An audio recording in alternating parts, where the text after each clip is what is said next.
Cordial saludo, doctor Homero Murci y compañeros. En la exploración de metodologías cualitativas en investigación educativa nos corresponde la etnografía. Nuestro grupo está conformado por Luis Carlos Álvarez Niño, Evelia Hernández Galvis, José María León Moreno, Miller Leonardo Ortiz Torres y quien les habla, Jason Rey Ballesteros. ¿Qué es la etnografía? Es un método cualitativo que estudia a un grupo social desde adentro, participando en su vida cotidiana durante un periodo prolongado. Etimológicamente, etnos, pueblo, grafo, describir. Nació en la antropología social del siglo XIX y fue adoptada por la investigación educativa a partir de los años 70. Las características principales son, primero, es naturalista, no manipula variables, estudia los fenómenos educativos en su contexto real, tal como ocurren en la institución, en la comunidad. Segundo, es holística, no fragmenta la realidad en variables aisladas, entendiendo que las prácticas, creencias y relaciones forman un tejido interconectado que no puede comprenderse por partes. Tercero, es inductiva, no parte de hipótesis previas que buscan confirmar. La teoría emerge progresivamente de los datos observados, permitiendo que sean los actores y sus prácticas quienes orienten la construcción conceptual. Cuarto, es fenomenológica. No interpreta desde categorías externas, busca comprender los significados desde las perspectivas internas del grupo, accediendo a su lógica cultural y a sus propias categorías de sentido. Finalmente, es longitudinal, no es un corte transversal, exige presencia prolongada en el campo para poder registrar diversos aspectos que visitas esporádicas no permitirían. Estas 5 características operan de forma articulada. La etnografía tiene como propósito comprender cómo las personas construyen significado en sus entornos cotidianos. A diferencia de otros enfoques, no busca medir variables ni comprobar hipótesis, sino interpretar la realidad desde la perspectiva de los propios actores, describiendo sus prácticas, creencias, normas y relaciones, tal como ocurren en su contexto real. En el ámbito educativo, la etnografía tiene como propósito comprender qué ocurre realmente dentro de las instituciones, cómo aprenden los estudiantes, cómo enseñan los docentes y cómo se construyen las relaciones pedagógicas en la cotidianidad del aula. No busca evaluar resultados ni comprobar si una estrategia es eficaz, sino dar voz a los actores del proceso educativo, para revelar los significados que ellos mismos atribuyen a sus experiencias de enseñanza y aprendizaje. Las preguntas que orientan una investigación etnográfica se caracterizan por ser abiertas, exploratorias y centradas en la comprensión de significados. No indagan por cantidades ni frecuencias, sino por significados y experiencias. Cómo viven esta situación los propios actores, qué normas y valores regulan su comportamiento, cómo se construye la identidad dentro de esa comunidad. Por ejemplo, preguntas como ¿qué sentido otorgan estudiantes y docentes a los procesos de enseñanza y aprendizaje? ¿Cómo influyen los factores culturales, económicos y sociales en el rendimiento escolar? En síntesis, la etnografía pregunta siempre cómo y por qué, buscando una comprensión profunda, no una generalización estadística. Siguiendo la línea expositiva de mis compañeros, haré mención a las técnicas y herramientas de recolección de datos en el método etnográfico. Técnica observación participante es la técnica primordial de la etnografía, ya que implica la inmersión del investigador en el contexto social. Herramienta con la cual se puede aplicar esta técnica sería el diario de campo, que es la narrativa ontológica del investigador, es decir, un espacio de reflexión. Técnica entrevista etnográfica. El objetivo de esta técnica es develar la perspectiva del actor social para luego confrontarla con la del investigador. Su herramienta podría ser el guión de entrevista semiestructurada, que tiene como intención formular preguntas abiertas que prioricen la narrativa orgánica de los actores sociales. Técnicas visuales y cartográficas. En la etnografía moderna se reconocen como insumos constitutivos de la subjetividad que por tanto deben ser tenidos en cuenta. En ese sentido, su herramienta podría ser la cartografía social, que nos permite dibujar, bosquejar y territorializar las vivencias y tensiones de un grupo social. Por último, tenemos los grupos de discusión o grupos focales. Esta técnica busca la negociación y la colectivización de representaciones sobre un fenómeno particular. Y la herramienta que se podría utilizar allí sería la mesa de diálogo comunitario, herramientas que permiten la puesta en escena de la palabra en la construcción de acuerdos. Tipos de fenómenos que investiga el método etnográfico. La etnografía en educación se centra en la interpretación de cómo los actores de la comunidad educativa construyen y reconstruyen la realidad social a través de sus interacciones. Tenemos 4 niveles de análisis. El primero de ellos es el nivel del aula, y el fenómeno a estudiar allí son las relaciones de los actores educativos a nivel del aula, es decir, la relación docente-estudiante, los procesos de razonamiento, entre otros. Nivel institucional.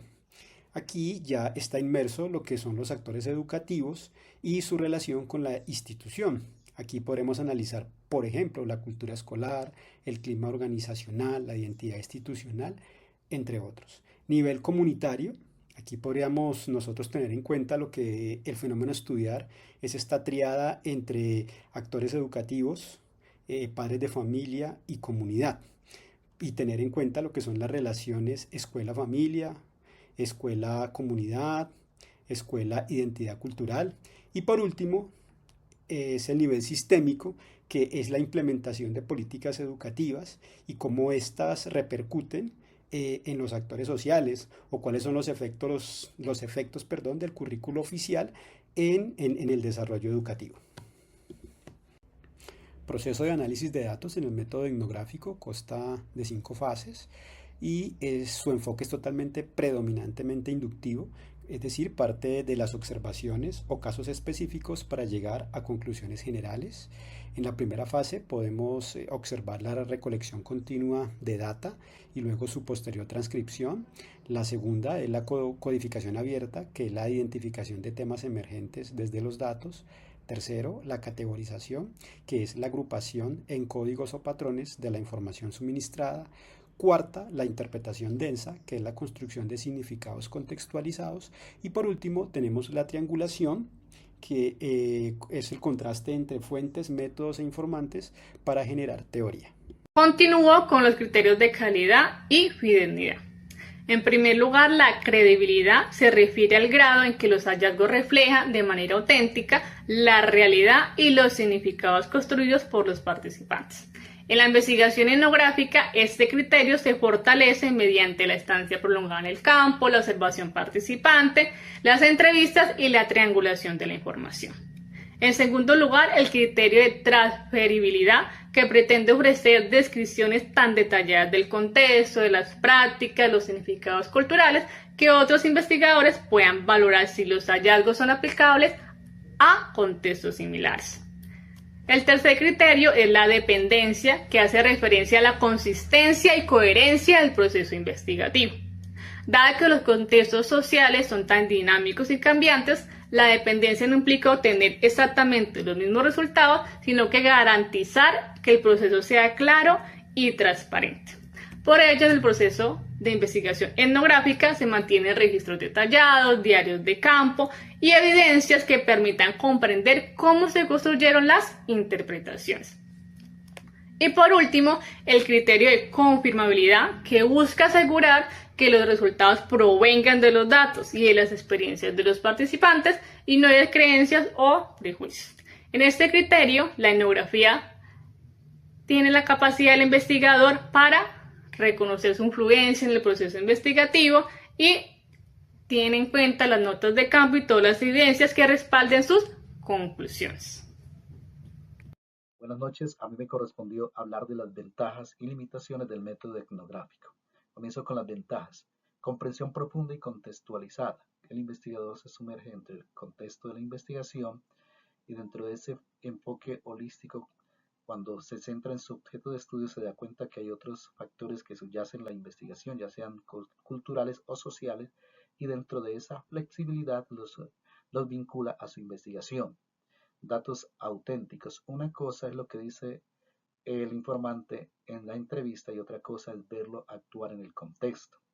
La empatía del investigador fomenta una comprensión profunda y humana desde las realidades sociales, lo que lo lleva a tener acceso a subculturas y realidades complejas. Dentro de las limitaciones tenemos el tiempo y recursos intensivos, puesto que al permanecer allí meses y años, el investigador gasta dinero, gasta tiempo y tiene un desgaste emocional y físico. Sesgos del investigador. Al permanecer allí mucho tiempo, puede identificarse con algunas situaciones del entorno, lo que lo lleva a perder objetividad, dificultades de generalización, datos no estructurados y complejos de analizar, puesto que son horas y horas, cientos de horas de video y de grabación y tal vez decenas de diarios de campo que tiene que analizar. Desafíos logísticos y éticos. Puede ser difícil acceder a ciertos grupos y requiere un cuidado meticuloso para evitar dañar o exponer a los participantes. Tomamos como ejemplo esta investigación titulada Prácticas Pedagógicas Interculturales, un estudio etnográfico en escuelas multiculturales de Bogotá. Autores Jorge Jairo Posada Escobar, Ana Claudia Rosso Sandoval. El propósito de esta investigación fue caracterizar las prácticas pedagógicas interculturales en colegios públicos de Bogotá, donde conviven estudiantes de la ciudad con población indígena, afrocolombiana e inmigrante. El contexto de la investigación se realizó con trabajo de campo en 3 instituciones de educación pública de Bogotá. Se llevó a cabo entre los años 2019 y 2020. Los principales hallazgos fueron el compromiso pedagógico político de los docentes, las apuestas por una formación en perspectiva humanística, histórica y crítica, y la valoración metodológica planteadas desde la experiencia vivida. También se identificó que pese a las políticas de inclusión de la Secretaría de Educación Distrital, persisten prácticas interculturales emergentes opacadas por tendencias asimilacionistas, prejuicios y desigualdades estructurales, así como una pedagogía descontextualizada. Muchas gracias por escucharme.